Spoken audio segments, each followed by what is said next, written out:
सब लोगों के मन में एक सवाल है कि अगर कोरोना एक सामान्य फ्लू वायरस है तो लोग मर क्यों रहे हैं। तो मैं आपको आज पूरा आपको इसका सच बताने वाला हूं कि लोग मर क्यों रहे हैं। वैसे मेरे मित्र डॉक्टर विश्वरूप राय चौधरी, डॉक्टर BM हेगड़े और भी कई लोग इस वीडियोस बना रहे हैं, लेकिन इतनी डिटेल में एक एक सबूत के साथ इस वीडियो में मैं आपको सारी वो बातें बताऊंगा कि दुनिया में लाखों लोग क्यों मर रहे हैं। अब आपका काम क्या है, इस वीडियो को फटाफट डाउनलोड कर लेना, क्योंकि बहुत सारी वीडियो YouTube या Facebook से डिलीट हो जाती हैं। तो अब सुनो ध्यान से, मैं आपके लिए पहले भी एक मूवी की तरह की पूरी कहानी बना चुका हूं। अब मैं आपको एक पूरी मूवी के रूप में बताता हूं कि कैसे और क्या लोग अब मर क्यों रहे हैं। तो कोविड-19 मूवी की आधी स्टोरी मैं आपको पहले बता चुका हूं। आज मैं खुलासा करूंगा कोरोना वायरस से होने वाली मौतों का। आखिर क्यों लोग हॉस्पिटल में जाकर मर रहे हैं और बाहर मौतें कम हैं। कोरोना वायरस से ज्यादा उसके इलाज में इस्तेमाल होने वाली दवाइयों की वजह से लोग मर रहे हैं। इस बात का सबूत 2016 में छपे जॉन हॉपकिंस यूनिवर्सिटी के जर्नल में है। उसमें साफ साफ लिखा है कि 9.5% लोगों की मौत दवाई के कारण होती है और 4% लोगों की मौत डॉक्टर के गलत डिसीजन की वजह से होती है। तो ये पहले से होता आया है, इसलिए लोग मरना पसंद करते हैं, लेकिन इस अंधविश्वास को तोड़ना नहीं। तो मैं आपको एक छोटा सा उदाहरण देता हूं जिससे आपको समझ आएगा। हम सब होटल में, रेस्टोरेंट में, ढाबे पे खाना खाने जाते हैं। हम वहां पे चम्मच से, स्पून से या फोक से खाना खाते हैं। अब आप जब खाना खाते हो तो एक चीज सोचो जरा दिमाग से एक बार को कि उस चम्मच, उस स्पून से पहले कितने हजारों लोगों ने खाना खाया होगा। तो फिर आपका दिमाग पता क्या कहेगा, अच्छा वो तो धुल गया होगा, आप खाना खा लोगे। अब मैं आपसे एक सवाल करता हूं, आप टूथब्रश करते हो, आप टंग साफ करते हो, आप किसी के भी टूथब्रश को अच्छी तरह धो के फिर साफ कर लो, करोगे? नहीं करोगे। क्यों? आपको लगेगा टूथब्रश। अब आप बताओ, दिमाग जो मानता है उसी को मानता रहता है। यही एक प्रॉब्लम है, जल्दी से दिमाग नई चीजों पर विश्वास नहीं करता। जैसे जरा सी भी गंभीर बीमारी होती है, सारे लोग हॉस्पिटल जाते हैं, इसीलिए आप लोग भी हॉस्पिटल जाते हो। अब मेरी इस बात पर कुछ लोग सोच रहे होंगे कि बेवकूफी वाली बातें हैं। अरे बेवकूफी वाली बातें नहीं है, चम्मच तो धुले हुए थे, तो इस हिसाब से आप एक दूसरे का टंग क्लीनर भी यूज कर सकते हो, लेकिन आप नहीं करते हो।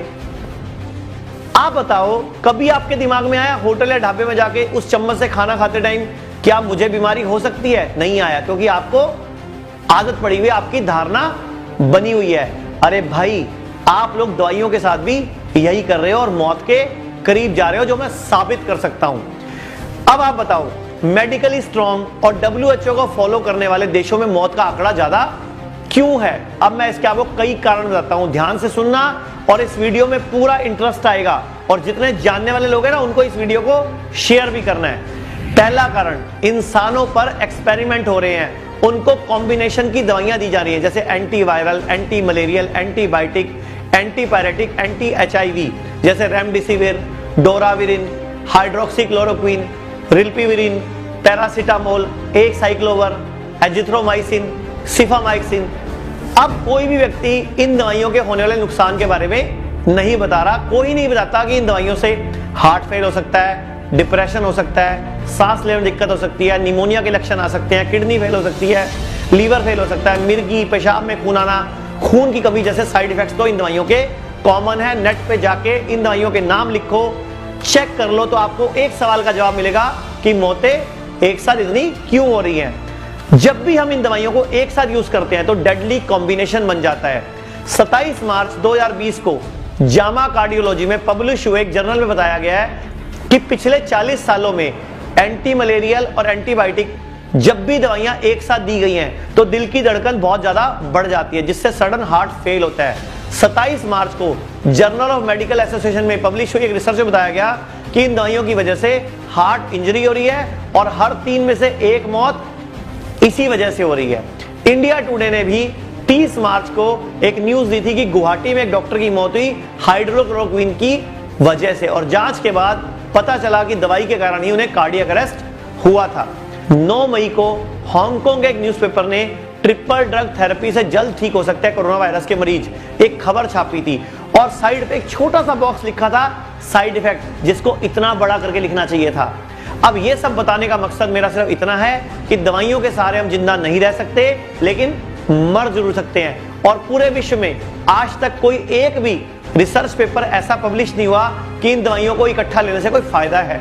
हाँ, ये जरूर छप चुका है कि इन दवाइयों को इकट्ठा लेने से नुकसान हो सकता है। तो अब साइंस की बात मानोगे या जो चला आ रहा है, चलता जा रहा है, उसको मानोगे? अब 21 देशों ने कोई लॉकडाउन नहीं किया, ना ही किसी तरह की दवाई का प्रयोग किया। वे बाकी देशों की तरह अमीर देश नहीं है, लेकिन उन देशों में कोरोना वायरस से पीड़ित लोगों की संख्या भी कम है, क्योंकि ये देश WHO पर अंधविश्वास नहीं करते और इन देशों ने अपनी हर्ड इम्यूनिटी पर काम किया। तो लिस्ट देखिए।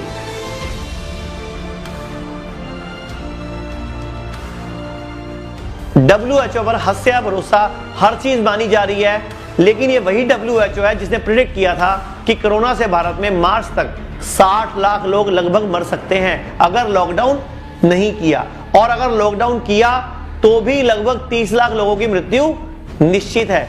तो क्या ये ड्रामा था?